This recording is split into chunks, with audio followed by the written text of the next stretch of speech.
Okay, so we have a problem. So we criticize the girl boss to its downfall. I mean, she's still alive, but she's not as relevant or cool as she used to be. We also criticize the tradwife. And now what? Where do we go from there? The whole point was to move the conversation forward, to counter conservative or liberal modes of feminism and achieve true liberation. So did we achieve that? Did we make any progress? I feel like we're at this stage where we pointed the finger at all the problems, we said that we needed to find solutions, but we struggle to articulate the solutions. So today I'm going to present you one of them.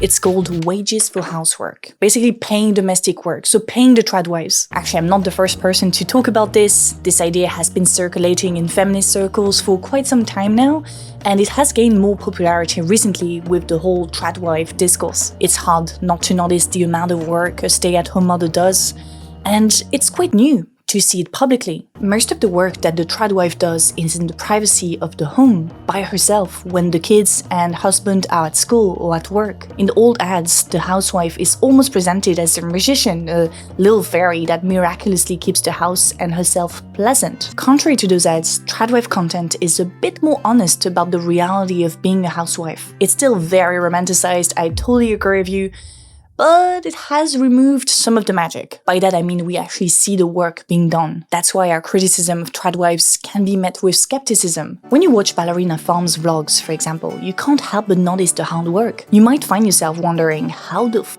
does she manage to do all of this? In those vlogs, we see tradwives doing a service for their family, sure, but also for society in general. So, should we support the work they do? Should we pay the tradwives? Now, I want to start this video by acknowledging that domestic work has always been part of women's lives, from the girl boss to the tradwife. Domestic work, which includes childcare, house chores, groceries, family planning, is mostly done by women. And depending on where you find yourself on the political spectrum, you might react differently to this information. For conservatives, this is normal, natural. It's biology, some say, because yeah, you do have a domestic work gene on that X chromosome. Did you know that? Nah, they mostly justify it with religious texts, which were written and interpreted by men.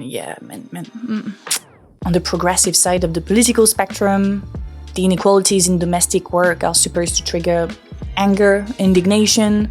I say are supposed to because, a lot of people are totally fine with the fact that mothers, girlfriends, or wives are doing most of the work. But still, it's from the progressive side that demands to recognize housework as real work emerged. And this is how the wages for housework movement was born.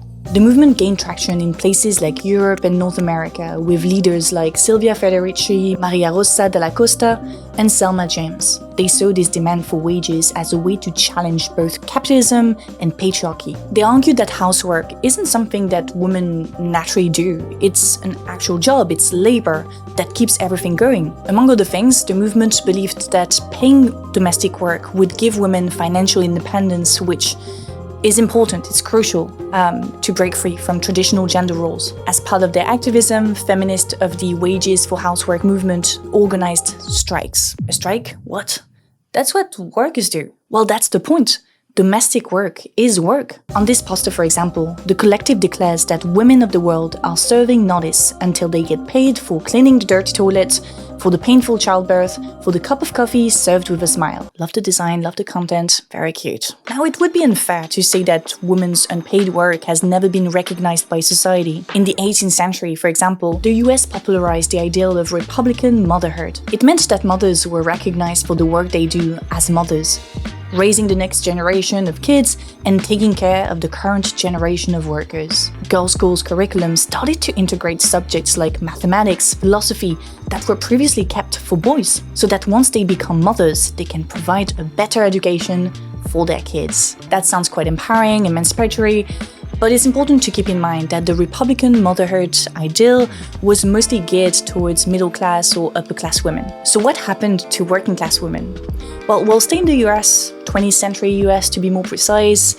This is the sort of time period where a new way of life emerged. I'm talking about the Fordist family. This is a reference to the Fordist model of production, which focused on the production of low-cost goods and the provision of decent wages for its workers so that they can buy what they produce. The Fordist family then refers to how that model of production reorganized the family structure. To put it simply, a family wage was given to the unionized man to cover his productive labor, but also the domestic labor of the women. That was a key component of the Fordist division of labor.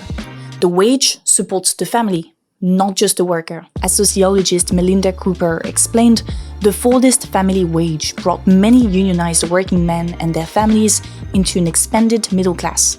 Quote, rising wages for one class of workers, white men, was possible on condition that another class of workers was not paid, white women. You notice that Cooper mentioned race in that quote, and it's not a coincidence. She adds, quote, for a long time, African American men were excluded from this compact altogether, and African American women, like the poorest of white women, were still expected to work outside the home, often performing domestic work in the homes of others. End of the quote. So the Republican motherhood ideal was a first step towards the recognition of women's work, women's domestic work, but it left out working class women. Many of them were women of color. The Fordist family wage also recognized the work of women in the sense that the wage was supposed to support the entire family, but once again, people of color were largely excluded and even stigmatized for not fitting into, the nuclear family model, which was one of the pillars of 20th century America. Also, can we talk about the fact that those forms of recognition are super limited? Sure, they acknowledge that women were actually doing something, but it was seen as a service, not as work in the economic sense of the word, so as something that produces value. Women had a civic role in society, not a political one. Historically, the difference between the two often comes down to ownership, and women didn't own anything. We had access to our own bank accounts, 60 years ago?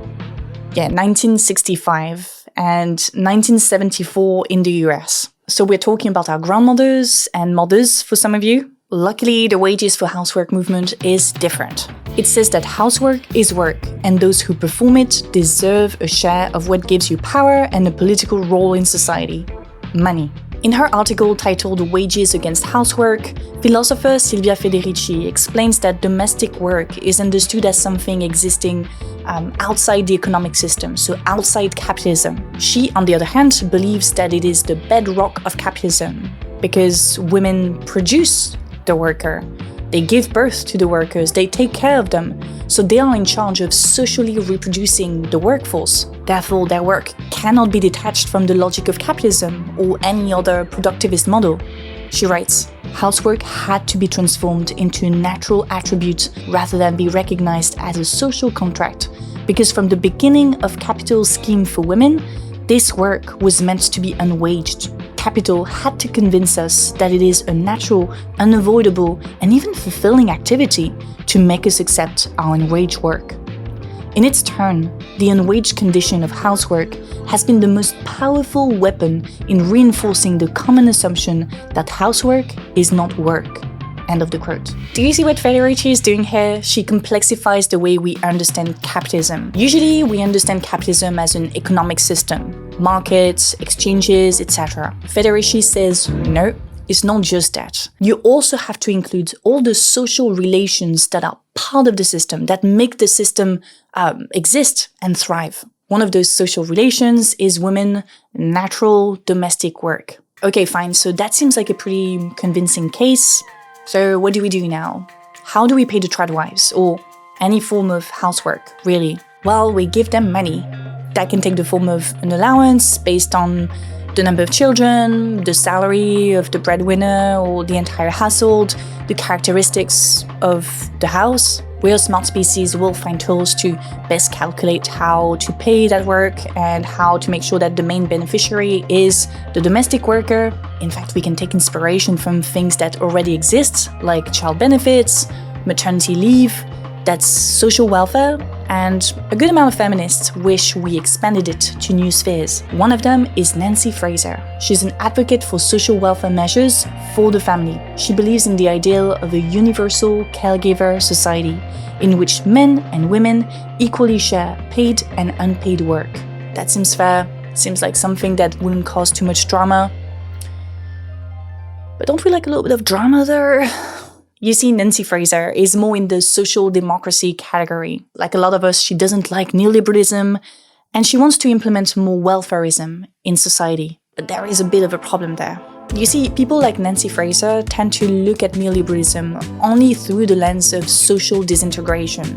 What do we mean by that? Well, they believe that neoliberalism is all about disintegration and flexibility. So that means that we disintegrate jobs, factories, unions, and replace them with more flexible forms of work. But they also believe that the flexibility of work extends to our personal lives. So that means that everything is flexible now. Families, friendships, relationships, social structures, and social bonds have disappeared. The solution then is to create new structures and new bonds. That's why people like Fraser or Illouz, who's more popular in France, advocate for greater support for domestic work, including childcare. They want to send back money into families to fight against neoliberal disintegration. However, they don't want to do it in a Fordist family type of way. They want to approach this with an egalitarian lens, so to create an egalitarian Fordist family wage. The parental leave is an example of that. It helps make sure that both parents are involved in childcare. Yeah, I'm just thinking back on the fact that I grew up in France where parental leave is a thing. The dad can also have like some days out of work. And I was born in 1998 in June, and my dad was very, very happy that he could take some days off during the World Cup. I'm not really sure he helped my mom that much. So yeah, not sure that that will solve everything. But anyway, to summarize what we've just talked about, we can say that neoliberalism leads to social disintegration, which leads to the privatization of care. So in order to fight against neoliberalism, disintegration, we need to support families and parents. Once again, there's a problem there. Do you remember what we said earlier? We said that capitalism isn't just an economic system. It also relies on a set of stable social relations, some of them being embodied in the institution of the family. In other words, the family is one of the foundations, if not the foundation of capitalism. Without the family structure, how can we make sure that the worker is reproduced and taken care of?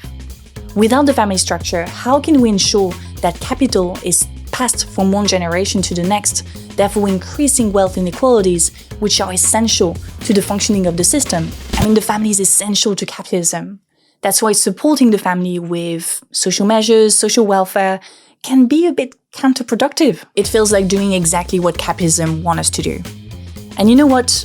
It's not surprising to me that more and more conservative thinkers, politicians, start to include social measures supporting the family in their agenda or in their discourse. Sure, the majority of conservatives are hardcore neoliberals who do not want to hear about government support. I mean, listen to what J.D. Vance, for example, has to say about this. So one of the ways that you might be able to relieve a little bit of pressure on people who are paying so much for daycare is make it so that maybe like grandma or grandpa wants to help out a little bit more. Or maybe there's an aunt or uncle that wants to help out a little bit more. If that happens, you relieve some of the pressure on all the resources that we're spending in daycare. Yeah, it's pretty bad, yeah.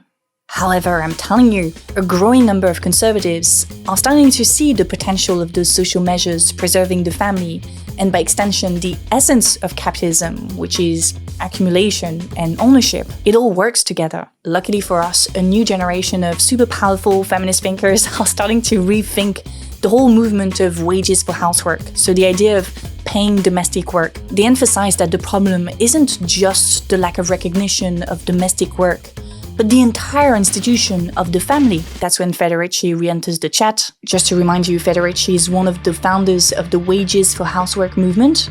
The movement started in 1972, and you know what?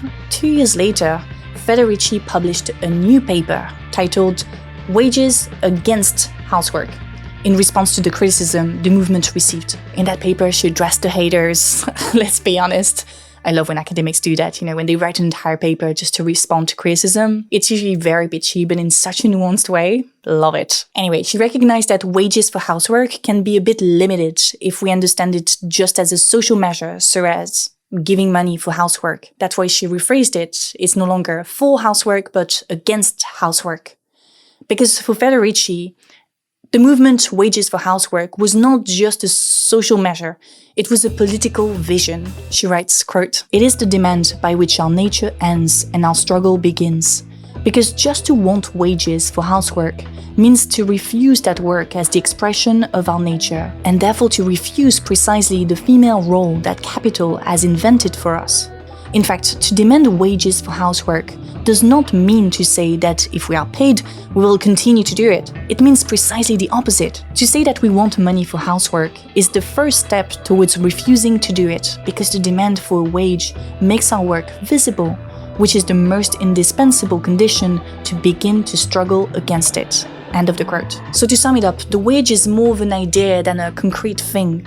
The idea of a wage is to introduce domestic work in the logic of capitalism, so to legitimize it, to detach it from womanhood, so that we can better fight against it. Federici's message is very clear. It doesn't matter if you are a blonde, blue-eyed housewife living in the countryside, or if you are a corporate girly living in New York, London, Paris, whatever.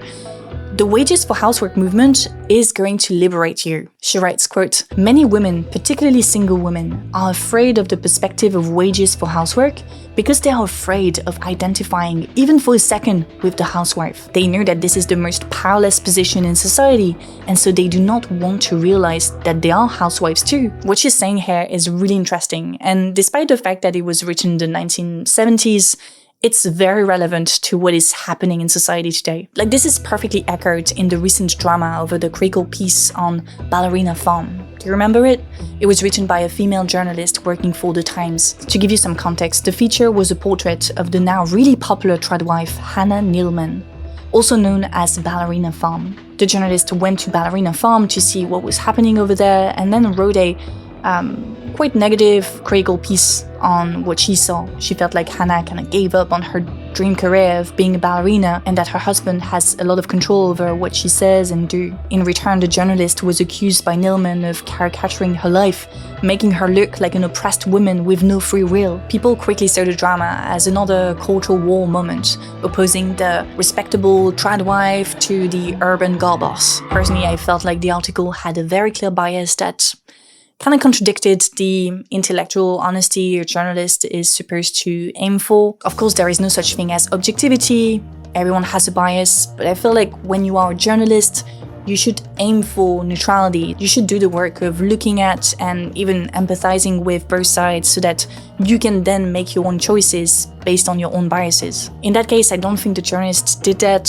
It wasn't very intellectually honest, and this is kind of bad. This has really bad effects for journalism and for the trust in journalists as well. It felt like the foundation, so the framework of this article was the disdain of housewife, which is unfortunately very common in more liberal feminist circles. The elitism, the classism, it's very present there. I feel like in that situation, Federici would say that the disdain for housewives is just a form of denial of one's domestic work. The girl boss is still a domestic worker. Even if she's single with no kids, at her workplace, for example, she might still be taken advantage of by colleagues who are seeking mental health, who are seeking help with problems that they have in their lives. She might still be expected to look nice at all times, to smile, to be conversational, understanding.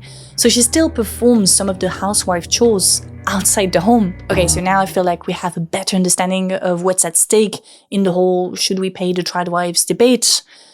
But we don't have an answer yet. You see, the problem with this whole debate is that we're constrained by one narrow framework, gender roles. We approach the issue through the lens of gender roles, and it makes sense in a way. Statistically, women still do most of the domestic work. We say that women are mostly in charge of socially reproducing workers. That means that they give birth to workers, but they also take care of them. Think about the Republican motherhood, think about the Fordist family wage. We also said that that work is not recognized because it is seen as natural, as something that happens outside The formal economy, that's why we said that in order to challenge this inequality, we have to challenge the institution of the family, which is where those gender roles are learned and then performed in and outside the home. Looking at gender roles and the family can help us understand the unequal dynamics of social reproduction. The movement Wages for Housework was a response to those inequalities, but it also has its own problems. It's very frustrating, I know. It feels like we're going in circles. So I don't know about you, but when I'm stuck with a problem, I like to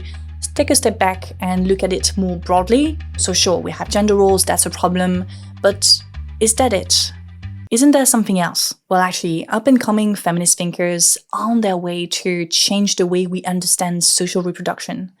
One of those thinkers is called Titi Bhattacharya. She wrote Social Reproduction Theory, Remapping Class, Recentering Oppression. It came out not too long ago, and it's refreshing, thought-provoking. In that book, Bhattacharya explains that we must look at social reproduction through different angles, not just the domestic work tradwife angle. She has 3 main angles. The first one is the reproduction of fresh workers. Obviously, that's the domestic work angle, we've just covered it. But now this is where things get interesting.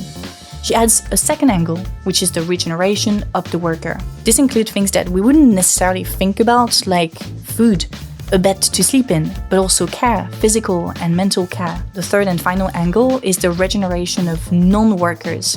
So that means people existing outside the production process. That can be those who are future or past workers, such as children or adults out of the workforce for whatever reason, be it old age, disability, or unemployment. You see, we started with the tradwives, and now we're talking about society in general. Children, adults, women, men, elderly. We're talking about all the actions that people do that aren't part of the formal economy, that aren't compensated with a wage, but are still part of capitalist production. Without all those free actions, the system wouldn't work. Capitalism is a unitary system that relies on various forms of work, productive or reproductive, paid or free, contracted or natural. And because of that, when something fails in the formal system, something that leads to, let's say, job cuts, pay cuts, then the informal system has to compensate. So for example, job cuts and pay cuts can lead to domestic violence, alcoholism, mental health issues.